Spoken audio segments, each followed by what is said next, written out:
Reaction continues to pour in after Georgia Congresswoman Marjorie Taylor Greene announces she will leave the U.S. House in just a few weeks, resigning on January 5th.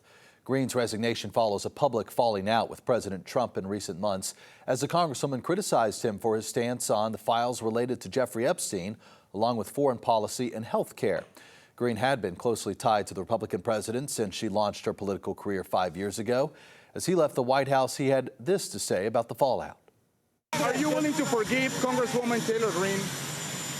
Forgive for what? No, I just disagreed with her philosophy. She started backing perhaps the worst Republican congressman in our history, this stupid person named Massey. And I said, go your own way. And once I left her, she resigned because she would never have survived a primary. But I think she's a nice person. Meanwhile, in her announcement, Greene said she would beat any challenger, but it doesn't matter because the Democrats are likely to win in the midterms, she said.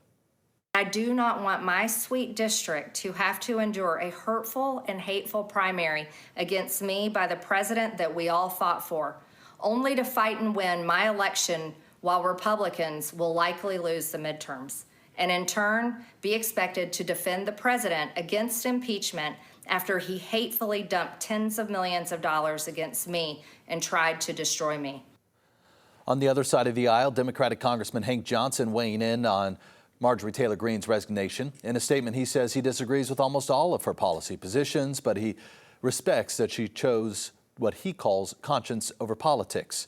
Johnson says Greene has faced a wave of death threats after breaking with President Trump, putting her family and staff at risk, something he calls wrong. Johnson ends his statement by saying he respects Greene and wishes her well. After Marjorie Taylor Greene steps down in January, Georgia's 14th district will have an open seat in Congress. So the question, what happens now? Well, within 10 days of her January 5th resignation, Governor Brian Kemp must set a special election date. Whoever wins that election will only serve the rest of Greene's current term and then have to run again in the regular election later next year. Now, one name already showing strong interest is State Senator Colton Moore. He's been a vocal supporter on social media of the president and hinting he may jump in, tying his potential run to President Trump's America First message. You can get more on the resignation on the Georgia vote with Faith Jesse and Zach Merchant, airing at 11 a.m. right here on 11 Alive Plus.